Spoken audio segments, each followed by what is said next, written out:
Hello everyone, यो चाहिँ मामा घरको भिडियो हो र म चाहिँ अहिले जाँदैछु साग टिप्नलाई। म र मम्मी हेर्न सक्नुहुँदैछ। मम्मी चाहिँ अगाडि अगाडि जानुहुँदैछ, म चाहिँ पछाडि पछाडि आउँदैछु। मम्मी आगे आगे बेटी पछि पछि भन्छन् नि, भन्नु अरे नि।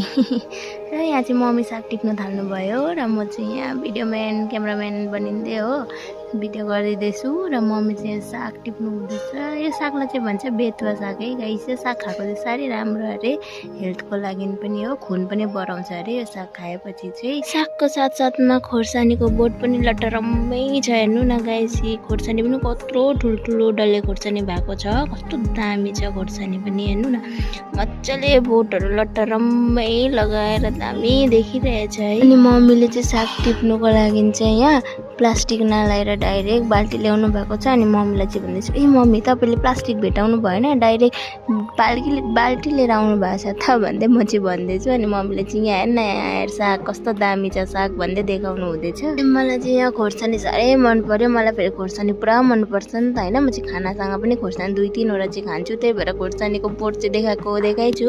अनि यहाँको भ्यूहरू पनि देखाउँदैछु होइन। यो चाहिँ मर्निङको भ्यू थियो नि त, त्यही भएर फेरि मैले मम्मीलाई सोधेँ, मम्मी यो चिज चाहिँ के बनाएको, के को लागि बनाएको भन्दाखेरि यो चाहिँ मल हाल्ने हो भन्नुभयो। अनि म चाहिँ छेउमा गएर हेरेँ त अहिलेसम्म युज भएको रहेछ, नयाँ नयाँ नि बनाउनु भएको रहेछ। पछि चाहिँ फेरि म गएँ सागपट्टि, साग देखाउनलाई। यहाँ सागको बारी पनि मजाले लाउनु भएको रहेछ चाहिँ, टमाटरको गाछ होइन, सानो टमाटरको। अनि यो चाहिँ सागबारी हेर्नु न कस्तो दामी ठुल्ठुलो साग भएको छ।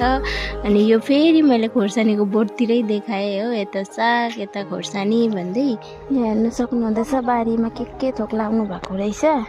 अब चाहिँ म तपाईँलाई अगाडिको सिन पनि देखाउँदैछु ल, कस्तो के लाउनु भएको रहेछ भनेर। यो चाहिँ म अर्कैपट्टि आएँ नि त फेरि देखाउनलाई। यहाँ के लाउनु भएको रहेछ, थुप्रै सागहरू के गाँच साँच के गुवाको गाँचहरू थुप्रै के लाउनु भएको रहेछ। यहाँ हेर्नु साग कस्तो दामी देखिरहेछ है। अनि यो चाहिँ के को बोट हो भन्दाखेरि चाहिँ सागकै होला सायद, के लाउनु भएको। अब म त त्यति चिन्दिनँ, गाँच पातहरू त्यस्तो म चिन्ने भएको। फेरि म त्यस्तो साग पनि त्यस्तो त खाँदिनँ, मलाई त्यस्तो मन पर्दैन हो। र पनि म देखाउँदैछु है तपाईँहरूलाई ल। म यहाँ अर्को पारीतिर आइसकेको छु। अब तपाईँहरूलाई म अगाडि गइकन देखाउँदैछु ल के लाउनु भएको छ भनेर। ल हेर्नु, अब चाहिँ है मैले देखाउँदैछु मजाले। यहाँ तोरीको गाँचहरू छ, के को गाँचहरू लाउनु भएको रहेछ।